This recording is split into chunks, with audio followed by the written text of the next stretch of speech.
Ben ritrovati, oggi torno a parlare di inchiostri Scribo. Scribo, scrittura bolognese, non è soltanto un'azienda che produce penne stilografiche e che penne, veramente molto valide, ma produce anche degli inchiostri. In realtà non è che li produca Scribo. Molto spesso mi arrivano le classiche domande: ma chi produce gli inchiostri per Scribo? Chi produce gli inchiostri per, non so, Leonardo?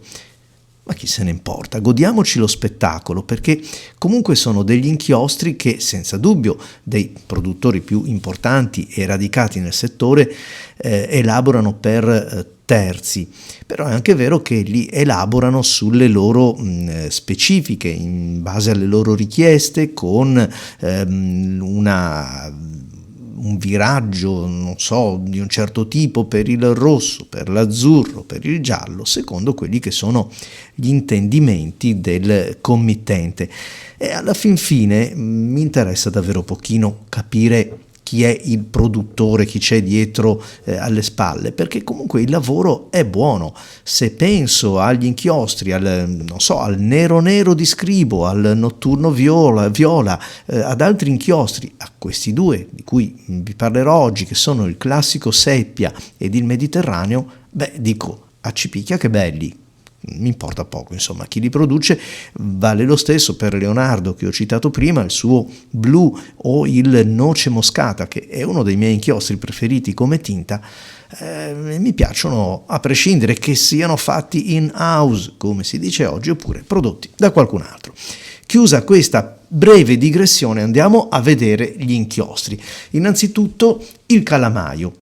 Scribo mette a disposizione due tipi di calamaio, quello da 30 ml, che è questo, che spesso comunque attribuisce anche alle serie speciali, a delle collezioni estemporanee, e poi il classico calamaio invece da 90 ml, un calamaio davvero unico, riconoscibilissimo, fra l'altro impilabile, che non è una cosa insomma da tutti, ma può divenire comodo quando dobbiamo stipare magari 3-4 calamai nel cassetto. E comunque la forma è bella, il tappo che sembra quello delle marmellate, quello della conserva, chiude comunque molto bene, insomma ben fatto.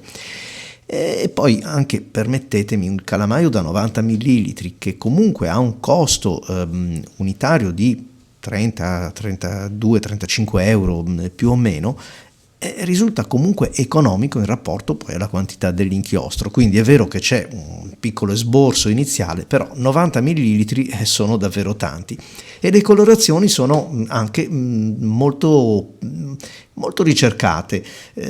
Sì, il blu capri forse non sarà l'unico esistente, però è una bella tinta satura, così come il rosa antico, che è uno degli ultimi che è arrivato, ma anche il giallo cannella, il verde prato e poi il rosso Chianti, tanto per rimanere in tema di vino, dato che ho provato poco fa il Diamine Merlot. Insomma, il rosso melograno, ecco, un altro inchiostro che a me piace parecchio. Veniamo a questi due. Formulazione tipica di Scribo: inchiostro scorrevole, deve mettere d'accordo tutti i pennini, è molto fluente, non è un inchiostro di quelli densi, ma il pigmento è un pigmento di qualità, perché anche una volta asciugato mantiene una bella saturazione, ovviamente a seconda del colore che andiamo a scegliere, e quindi sono degli inchiostri ben realizzati. Lo so, classico seppia e il blu mediterraneo fanno veramente a calci e pugni, però sono due tinte che uso separatamente e singolarmente mi piacciono molto.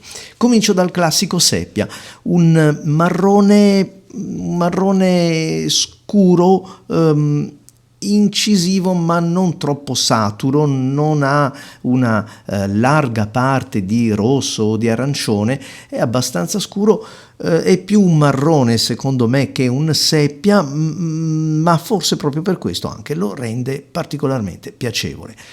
Si trova bene su tutti i pennini, da quelli extra fini, perché comunque li fa scorrere a dovere. Fra l'altro lo sto provando sulla Sailor 1911 Light, quella col pennino in oro a 14 carati, ed è un extra fine di quelli che scrive davvero sottili, quindi ha bisogno di essere supportato dall'inchiostro. A me mi piacciono i marroni, ne ho un buon assortimento, perché quello rispecchia un po' il mio gusto personale. Mi piace tanto sulla carta bianca, che come vedete provato su Rhodia non passa, perché non è uno di quei colori che danno questo tipo di problematiche. Mi piace tanto, vi dicevo, sul bianco. Potete vedere, fra le altre cose, come il colore che trovo nel calamaio corrisponda davvero a quello che poi c'è sulla carta. Forse c'è qualche riflesso appena più rossastro, rosso scuro nel calamaio, però la tinta è quella. Vi dicevo, un inchiostro che tanto mi piace come tinta sul bianco, lo trovo senza dubbio elegante, tanto forse ancora di più sulle carte avoriate, perché nasce un contrasto diverso e comunque ci offre comunque una buona capacità coprente, quindi anche la lettura non so, su una carta rigata. Per esempio l'ho provato sul blocco Pen Co, che ha una carta crema più che avorio, ma anche l'ho provato sul quaderno Nero Oriente. A proposito, ho fatto una bella comparativa fra il Nero Oriente di Pigna, edizione anni 2020, con quello invece storico. Manco a dirlo, guarda un po', quello storico che ho ritrovato in un cassetto che apparteneva alla scrivania della nonna Delia. Ci picchia se li facevano bene a quel tempo i quaderni, tutti orientati verso la penna stilografica. E come potete vedere, sulla carta avoriata, su quella crema, si scrive davvero bene, il contrasto resta quello, ed è un inchiostro che mantiene tutte le caratteristiche che posso ricondurre un pochettino alla produzione Scribo. Inchiostri scorrevoli, non sono affaticanti, tinte sature il giusto, insomma ciò che promettono viene mantenuto. Cercare qualche somiglianza con altri inchiostri potrebbe ricordare un Waterman Brown un pochettino più orientato verso il rosso, oppure ecco il Nutcracker della Inkvent. Quello me lo ricordo un pochettino più da vicino. Di sicuro è diverso dal Sepia Röhrenklinger, dall'Aurora Sepia, che sono più spenti e un po' più desaturati e più bruni come tonalità generale.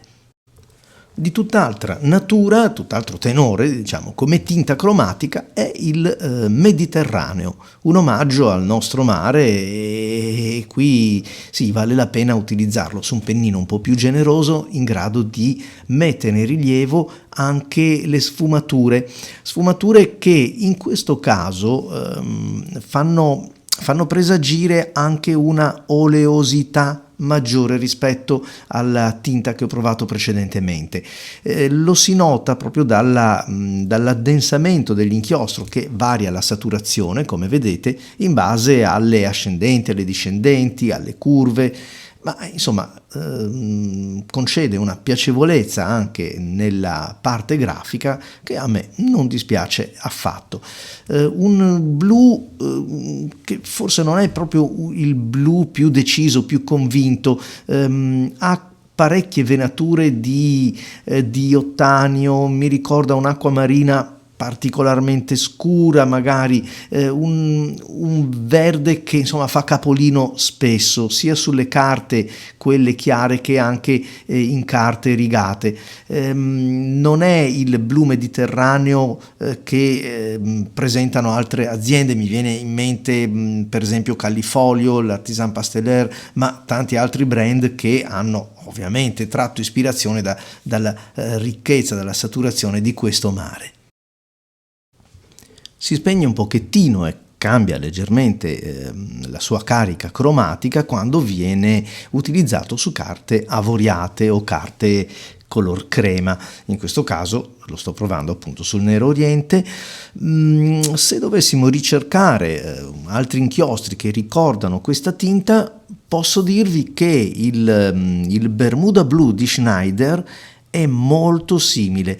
E anche l'acqua marina dei Pelican, la serie Edelstein, si avvicina abbastanza, pur mantenendo rispetto allo Schneider un carattere un po' diverso, leggermente più chiaro, più predisposto anche alla variazione, soprattutto verso le note chiare, ma mi ha ricordato anche un altro inchiostro che ce l'avevo in mente fino a poco fa, che è il Pilot Hiroshizuku Sui Joku. Ecco, anche a questo assomiglia abbastanza.